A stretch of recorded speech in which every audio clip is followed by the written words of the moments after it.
Hello friends, welcome back to our channel Krish Cookery. இன்னைக்கு நாம ரொம்ப சாஃப்ட்டான ஷவர்மா பிரெட் எப்படி செய்யலாம்னு தான் பார்க்க போறோம். இது செய்யறது ரொம்பவே ஈஸி. இப்போ வாங்க வீடியோக்குள்ள போய் இது எப்படி செய்யலாம்னு தெரிஞ்சுக்கலாம். அதுக்கு முன்னாடி நம்ம சேனலை நீங்க புதுசா பார்க்கறீங்கன்னா கீழ இருக்கிற சப்ஸ்கிரைப் பட்டனையும் கூடவே இருக்கிற பெல் சிம்பலையும் கிளிக் பண்ணிக்கோங்க. அப்பதான் நம்ம சேனல்ல போடுற ஒவ்வொரு வீடியோஸோட நோட்டிஃபிகேஷன்ஸ் உங்களுக்கு உடனுக்குடன் கிடைக்கும்.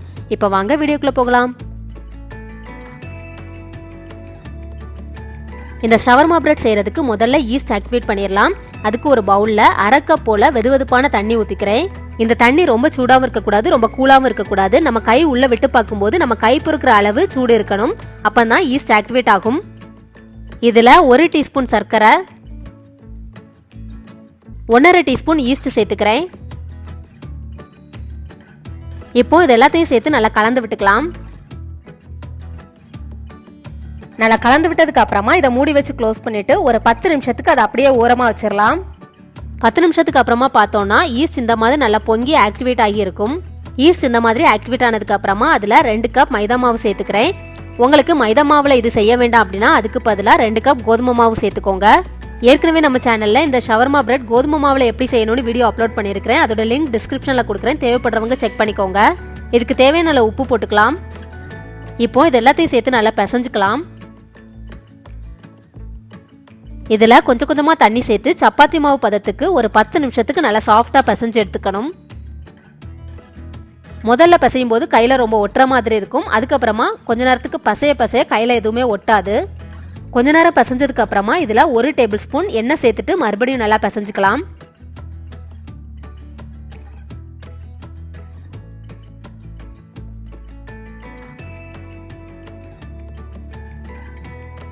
இப்போ ஒரு 10 நிமிஷத்துக்கு நல்லா சாஃப்டாக பிசைஞ்சாச்சு. இதில் கொஞ்சமாக எண்ணெய் ஊற்றிட்டு இந்த மாதிரி மேலே ஃபுல்லும் நல்லா தடவி விட்டுக்கலாம். அப்போ தான் அந்த மாவு காயாமல் இருக்கும்.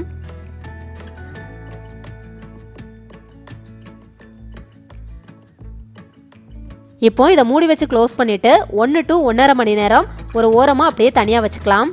1.5 மணி நேரம் கழித்து ஓப்பன் பண்ணி பார்க்குறேன். இப்போ மாவு நல்லா டபுள் ஆகி இருக்குது. மறுபடியும் கொஞ்ச நேரத்துக்கு நல்லா பிசைஞ்சுக்கலாம்.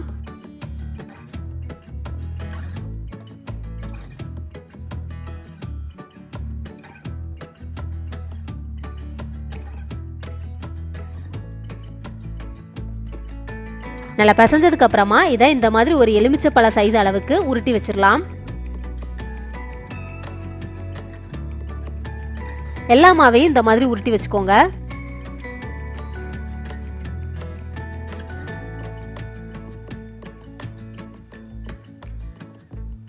இதுல ஒரு 9 ஷவர்மா பிரெட் செய்யலாம். இப்போ இதை ஒரு டவல் வச்சு மூடிட்டு மறுபடியும் ஒரு 10 நிமிஷத்துக்கு அப்படியே வச்சிடலாம். 10 நிமிஷத்துக்கு அப்புறமா இது எல்லாத்தையும் ஒவ்வொன்றா விரிச்சு எடுத்துக்கலாம். கொஞ்சமாக மைதா மாவு ஸ்ப்ரெட் பண்ணிக்கோங்க. அதுக்கப்புறமா ஒவ்வொன்றா எடுத்து இந்த மாதிரி விரிச்சிட வேண்டியதான்.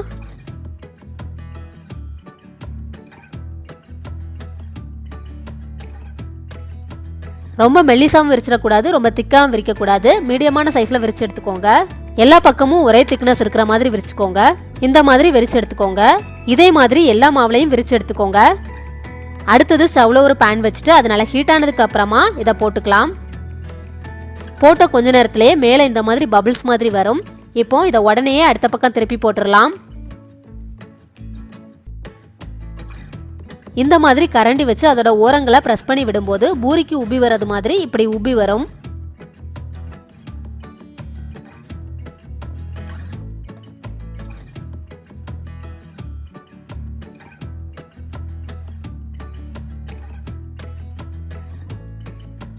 நல்லா வெந்ததுக்கு அப்புறமா இதை வெளியில எடுத்துடலாம்.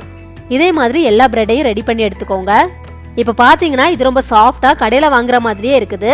இதை கட் பண்ணி காமிக்கிறேன் பாருங்க. கட் பண்ணும்போதே ரொம்ப சூப்பராக சாஃப்டாக இருக்குது. கட் பண்ணதுக்கு அப்புறமா இந்த மாதிரி அழகா பேக்கெட் மாதிரி இருக்கும். இந்த பேக்கெட்க்கு உள்ளேயும் ஷவர்மா ஃபில்லிங்ஸ் வச்சு சாப்பிடலாம், ரொம்ப நல்லா இருக்கும். இவ்வளோ தான் ஷவர்மா பிரெட் சூப்பராக ரெடி ஆயிடுச்சு. ஏற்கனவே நம்ம சேனலில் ஷவர்மா ஃபில்லிங் எப்படி ரெடி பண்ணுறது, shawarma full recipe video upload பண்ணியிருக்கிறேன். அதோட லிங்க் டிஸ்கிரிப்ஷனில் கொடுக்குறேன், தேவைப்படுறவங்க செக் பண்ணிக்கோங்க. இந்த வீடியோ உங்களுக்கு பிடிச்சிருந்துன்னா லைக் பண்ணுங்க, உங்கள் ஃப்ரெண்ட்ஸ் கூட ஷேர் பண்ணுங்க, கமெண்ட் பண்ணுங்க. மறக்காம கிரிஷ் குக்கரையை சப்ஸ்கிரைப் பண்ணிடுங்க.